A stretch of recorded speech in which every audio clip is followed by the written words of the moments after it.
हाय, मैं हूँ डिम्पल और आप सुन रहे हैं नफरत भरी मोहब्बत। आइए जानते हैं इस कहानी में क्या हुआ। रितिका डर गई, लेकिन जैसे ही उसने सामने आदि को देखा उसकी धड़कनें कुछ शांत हुई। कहाँ जाना है तुमको? वो वैसे ही उसके मुंह पर हथेली रखे हुए ही बोला।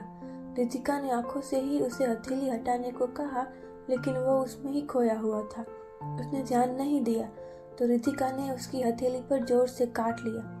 ओए जंगली बिल्ली, बार बार काटती क्यों हो? वो अपनी हथेली झटकता हुआ उसे घूरता हुआ बोला। आप अपनी हरकतें देखिए पहले। वो भी वैसे ही बोली तो अब वो अपनी कार की ओर जाता हुआ बोला। कहाँ जाना है? वो उसके पीछे आई। रुहिका की हॉस्टल में पेरेंट मीटिंग है, वहीं जाना है, वो बोली। अभी रुहिका कौन है? उसने पूछा। मेरी छोटी बहन है, अभी 10th में है, उसने जवाब दिया। अगर पेरेंट मीटिंग है तो तुम्हारे पेरेंट को बोलो ना जाए। बोलता हुआ वो गाड़ी में बैठा तो दूसरी साइड आकर वो भी बैठ गई। हमारे पेरेंट्स नहीं है, वो सदी सी आवाज में बोली तो आदि की नजरें उस पर आ गई। क्या मतलब? फिर मिस्टर एंड मिसेस कपूर कौन है? उसने पूछा। वो रागिनी के पेरेंट है, मेरे और रुहिका के चाचा चाची। रितिका ने जब जवाब दिया फिर उसके बाद उसने कुछ नहीं पूछा। कुछ देर बाद दोनों पहुंच गए थे हॉस्टल। आप रुकिए, मैं अभी ऑफिस में जाकर फीस भर कर आती हूँ, फिर चलते हैं मिलने, वो गाड़ी से उतरकर बोली तो आदि बस हाँ में गर्दन हिला गया। तभी उसका फोन बजा। रक्षित की कॉल थी। यस, क्या पता चला? फोन उठाते ही उसने पूछा। सर, मैम के बारे में पता चला है कि जब उनकी बहन रुहिका पैदा हुई तब उनकी मॉम की डेथ हो गई। मैम से उनकी बहन 6 साल छोटी है। उनके पापा ने दोनों को पाला। फाइनेंशियल सिचुएशन बहुत खराब थी और इसी बीच उनके डैड की भी हार्ट अटैक से डेथ हो गई। इस वजह से मैम ने 12th बाद एक्सटर्नल कॉलेज की, सिर्फ एग्जाम देकर डिग्री ली। शादी से पहले तक मैम छोटे मोटे जॉब करके उनकी बहन को पढ़ाती थी। उसके चाचा चाची उन्हें कोई हेल्प नहीं की? उसके चुप होते ही आदि ने पूछा। नहीं सर, वो बस सामर्थ्य दिखाने के लिए दोनों बहनों को अपने घर में रख रहे थे। घर का सारा काम भी उनसे ही करवाते थे, जिस वजह से मैम ने उनकी बहन को हॉस्टल में डाल दिया और घर में रहने का वो हर महीने अपना खर्चा भी देती थी, रक्षित ने कहा। और कुछ? आदि ने पूछा। जी सर, किसी रहीम भाई से उन्होंने परसों 50,000 रुपये भी लिए हैं। ये सुनते ही आदि ने कसकर अपनी आंखें बंद की। कितना कुछ सुना चुका था वो इसे। और कुछ? वो बोला। No sir. रागिनी की डिटेल निकालो, उसने ऑर्डर दिया। Okay boss. उसने दो फोन रखा। बहुत गलत समझ बैठा था वो उसे। और वो उसने भी तो अपनी सफाई में कुछ नहीं कहा था, या उसने मौका भी नहीं दिया था। वो अब कुछ सोच कर वहां से गाड़ी लेकर निकल गया। कुछ देर बाद रितिका बाहर आई। वो कहीं दिखा नहीं और न ही उसकी गाड़ी थी।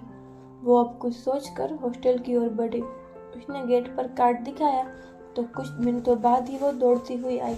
दी बोलते ही वो उससे लिपट गई। कैसा है मेरा बच्चा? वो उसके सर को चूमती हुई बोली। दी, बहुत मिस किया मैंने आपको, वो उससे अलग होते हुए बोली। दी ये? वो उसके मंगलसूत्र और सिंदूर को कुछ कंफ्यूजन में सवालिया निगाहों से देखकर बोली। ये मैं बताता हूँ आपको साले साहिबा। पीछे से आवाज आई तो दोनों की नजरें पीछे गई। आदि था, उसके हाथ में कुछ सोपर्स थे। आदि को देखते ही रुहिका की आंखें कुछ बड़ी हो गई। आप तो आदित्य रॉय हो ना? वो बोली तो आदि ने मुस्कुराते हुए हाँ में गर्दन हिलाई। और आपकी दी का हस्बैंड भी, वो उसके पास आकर प्यार से बोला। तो उसने अपनी दी की ओर कंफर्म करने के लिए पूछा। रितिका ने हाँ में गर्दन हिलाई। मुझे क्यों नहीं बताया और शादी में भी नहीं लेने आई? वो शिकायत करती हुई रितिका से बोली तो रितिका की नजरें अपने आप आदि की नजरों से जा मिली। बेटा चलो कहीं बैठते हैं, फिर अपनी दी से आराम से शिकायत कर लेना। आदि ने बात बदलते हुए बोला। तीनों एक पेड़ के नीचे चटाई बिछाकर बैठे। वाह जीजू, आप कितनी सारी चीजें लाए हैं। वो आदि के लाए पर्स को खोलकर देखते हुए बोली। रितिका ने उसे आंखें दिखाई। क्या दी, अब आंखें क्यों दिखा रहे हो? जीजू से तो ले ही सकती हूँ, है ना जीजू? वो आदि की ओर देखकर बोली तो उसने उसके सर पर हाथ रखते हुए कहा। बिल्कुल बच्चा, वो बोला तो रितिका के चेहरे पर बड़ी सी मुस्कान आ गई। वो उसके सीने से लग गई। आदि ने प्यार से उसका सर सहलाया। जब से समझदार हुए थे तब से पहली बार किसी आदमी का साया महसूस किया था। रितिका की नजरें अपनी बहन पर ही थी। वो जानती थी इस वक्त वो कैसा महसूस कर रही होगी। वो तो फिर भी अपने पापा के साथ रही थी। उसे याद था किसी आदमी का जिंदगी में होना कितना महफूज फील करवाता है। आपकी छुट्टी कब हो रही है? आदि ने प्यार से पूछा तो वो अलग होती हुई बोली, अभी 2 हफ्ते बाद ही। क्या आप मुझे लेने आएंगे? उसकी आंखों की चमक वो देख पा रहा था। बिल्कुल, मैं और आपकी दी हम दोनों आएंगे, उसने जवाब दिया। वो बहुत खुश हो गई। दी, ये मेरी ट्यूशन की रिपोर्ट कार्ड, इस पर साइन करवाने हैं। जैसे ही रितिका अपना हाथ आगे बढ़ाने को हुई वो आगे बोले, क्या मैं जीजू से साइन करवा लूं? उसकी आंखों की चमक, उसकी एक्साइटमेंट देखकर रितिका ने गर्दन हिलाई। रितिका ने अब आदि की ओर पेपर्स बढ़ाए तो उसने एक नजर रितिका की ओर देखा। उसने हाँ में गर्दन हिलाई तो आदि ने साइन कर दिया। जीजू, मुझे आपका नंबर दो, मैं आपको फोन करूंगी जब मेरा टर्न आएगी घर पर बात करने की, उसने आदि से कहा तो रितिका ने उसे आंखें दिखाई जिससे उसने बिल्कुल नजरअंदाज किया और आदि की ओर खाली पेपर बढ़ाया। आदि ने रितिका की शक्ल देखी जिसे देखकर उसे हंसी आ रही थी, लेकिन उसने खुद को रोका और अपना नंबर पेपर पर लिख दिया। रितिका ने संभाल कर वो अपनी पॉकेट में रखा। रितिका की नजरें अपनी बहन पर ही थी। आज वो उससे ज्यादा आदि पर ही ध्यान दे रही थी। जब से आए थे वो उसके साथ ही लगी हुई थी। वो उससे बहुत अच्छे से बात कर रहा था। इस बात से वो कुछ सुकून से थी। कुछ वक्त बाद मिलने का टाइम खत्म हुआ। रितिका कोशिश कर रही थी लेकिन फिर भी उसे बहुत रोना आ रहा था। रितिका उसे समझा रही थी लेकिन चुप होने की जगह उसके आंसू और बढ़ गए। बेटा, ऐसे नहीं रोते, आदि आगे आते हुए बोला तो वो जाकर उसके सीने से लग गई। जीजू, अब जल्दी मुझे लेने आना, वो रोती हुई बोली। हाँ पक्का, प्रॉमिस। चलो अब रोना बंद करो, कहते हुए उसने उसके आंसू पोंछे और उसका माथा चूम लिया। दोनों गाड़ी में बैठ गए। रितिका शांत सी बैठी हुई थी। इतने बुरे भी नहीं है, मन में सोचती हुई उसे ही देख रही थी। हाँ, जितना तुम्हें लगता हूँ उससे तो कम ही बुरा हूँ, आदि बोला तो उसके सुनकर रितिका की आंखें बड़ी हो गई। नहीं, वो मैंने कहाँ कुछ कहा, वो झेंपते हुए बोली। हाँ, लेकिन सोच तो यही रही थी ना, वो फिर बोला। लेकिन रितिका ने अपनी नजरें खिड़की की ओर ही रखी। कुछ वक्त बाद दोनों घर पहुंचे। डिनर करके दोनों कमरे में आए। रितिका चेंज करने चली गई। आदि बालकनी में आया। उसके दिमाग में अब भी रक्षित की कई बातें ही चल रही थी।